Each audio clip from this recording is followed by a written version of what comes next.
Buenas, buenas, bienvenidos a una lección de matemáticas más y hoy vamos a seguir con el análisis de las funciones como en la clase pasada. Si no lo han visto, pues te lo voy a dejar aquí en la esquina para que puedan ir a verlo. Y hoy vamos a analizar las funciones, pero a partir de su representación gráfica, es decir, cuando nos dan el dibujito. Vamos a iniciar con el dominio. Recordemos que el dominio son las X. Es el conjunto que contiene las X, entonces nos vamos a enfocar en el eje X. Miren que se está utilizando desde el 4. ¿Sí? Entonces vamos a iniciar con ese. Se inicia desde el 4 y ponemos nuestro corchete cerrado porque aquí el puntito lo tenemos cerrado. Así de sencillo. Luego seguimos y vemos que nuestra gráfica continúa, que hay un punto como que se acaba, pero ojo, siempre hay que fijarse, termina en una flecha y esta flecha está del lado derecho. Entonces vamos a decir que va hasta más infinito y los infinitos siempre los dejamos abiertos. De izquierda a derecha.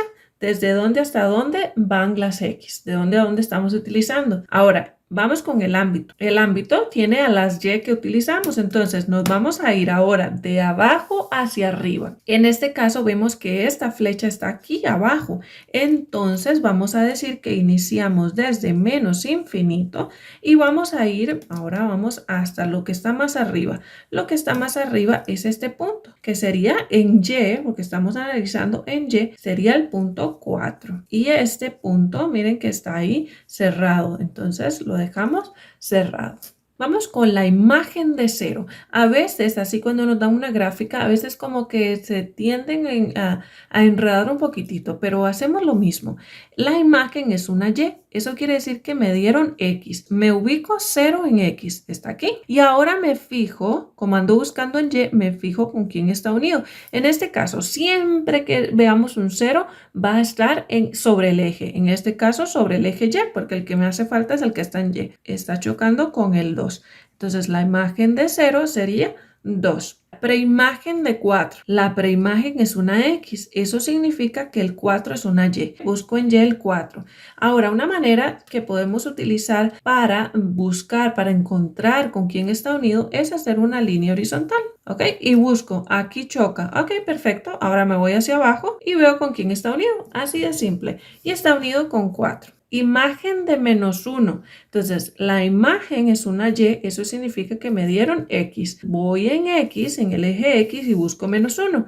No está escrito, pero yo sé que puede estar como por aquí. Me voy ahí al menos 1 y ahora como estoy en X, lo que hacemos es una raya vertical. Hacemos una rayita, lo pueden hacer con otro color, con el lápiz, suavecito, no importa. Y veo dónde choca. Y choca aquí. Me fijo quién es el que está ahí en Y sería 2. Vamos a ver dónde la gráfica es positiva. ¿Ok? ¿Cómo sabemos esto? Pues es muy sencillo en realidad. Cuando la gráfica está arriba o sobre el eje X, aquí arriba, entonces decimos que es positiva.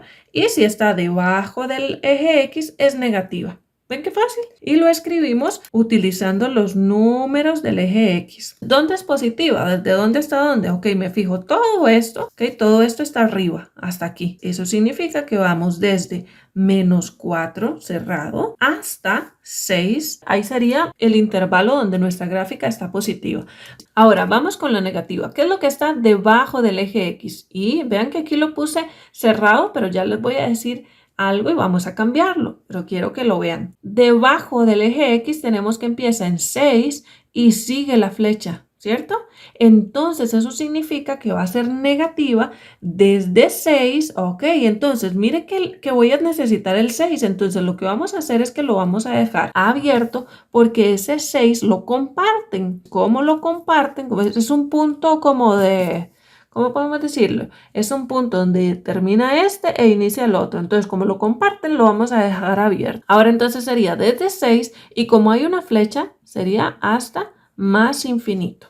¿Qué son los ceros de una función? No sé si alguna vez han escuchado eso, pero bueno, cuando nos piden los ceros de la función, es en qué X si yo la utilizo, me va a dar 0. Esos son los ceros de la función. Cuando estamos en una gráfica, lo único que hacemos es fijarnos en el eje X y ver dónde la función choca, ¿ok? Con el eje.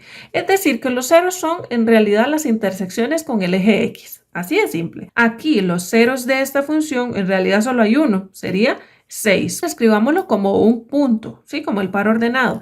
Sería 6,0. 6 en X y está unido con 0 en Y. Crece y decrece. Crece y decrece siempre lo vamos a ver de izquierda a derecha. Cuando llegamos a esta parte de crece y decrece, es muy importante que presten atención a cómo se los está pidiendo el profesor, porque tenemos crece estrictamente, ¿sí? Cuando una función es creciente estrictamente, es decir, eso quiere decir cuando siempre va hacia arriba, y decreciente estrictamente hacia abajo, porque la definición en realidad incluye las partes que son constantes, las incluye en crece y en decrece. La diferencia entre una función estrictamente creciente y una creciente es que esta última, o sea, la creciente, se permite partes constantes, mientras que en la parte que es estrictamente creciente debe ir siempre aumentando en Y mientras aumenta en X. Eso quiere decir, por ejemplo, que si yo voy a escribir crece, tendría que ponerlo desde aquí hasta acá. Y si voy a usar decrece, también tomo lo constante y voy hacia acá.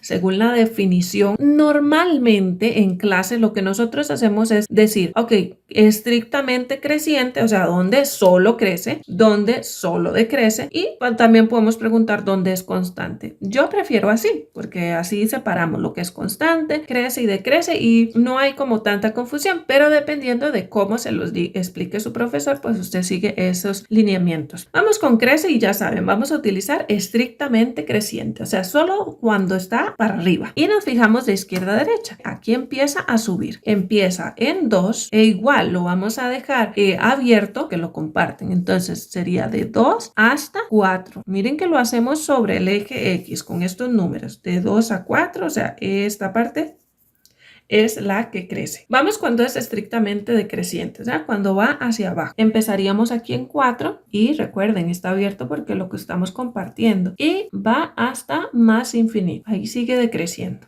Venimos a estos dos elementos, máximo y mínimo. Son palabras, así que de una vez nosotros sabemos cuál es su significado, ¿sí? Si nos preguntan máximo, nos dicen, lo que está más grande. Mínimo, lo que está más pequeño. Se pueden haber máximos y mínimos relativos y absolutos. En algunas funciones, dependiendo cómo son, su forma, vamos a tener más de un máximo, podemos tener más de un máximo o más de un mínimo. Entonces, en esos casos, si le preguntan cuál es el máximo absoluto, usted pone el que está más arriba y el mínimo absoluto el que está más abajo. El máximo, ¿qué es el máximo? Ok, el máximo, ¿cómo podemos encontrarlo? Bueno, normalmente vamos a ver en una gráfica que algo estaba constante o estaba bajando y de repente empieza a subir. Sube, sube, sube, sube, sube, sube, sube y luego empieza a bajar. Ok, entonces por ejemplo aquí tendríamos un máximo. ¿Cuál sería esa coordenada? Sería 4,4, ¿sí? 4 en X y 4 en Y. Parte de la definición también nos dice que podemos encontrarlos porque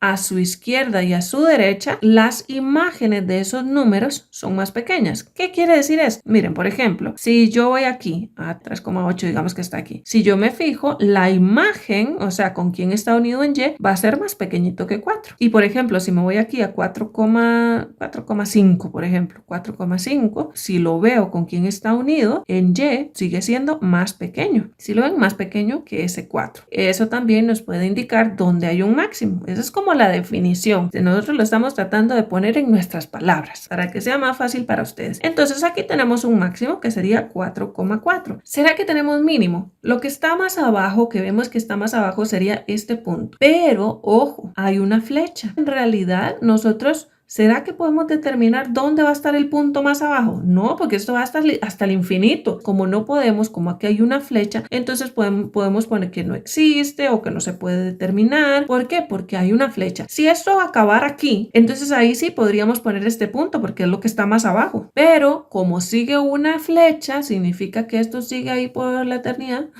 Entonces no podemos determinar quién está más abajo. Bueno, solo analizando esta función hemos tomado bastante tiempo, ¿sí? Porque son varios elementos. Vamos a partir esta lección y en la próxima parte vamos a ver esta otra función. Vamos a hacer el mismo análisis, solo que vean que esta tiene otra forma. Nos vemos en la próxima parte.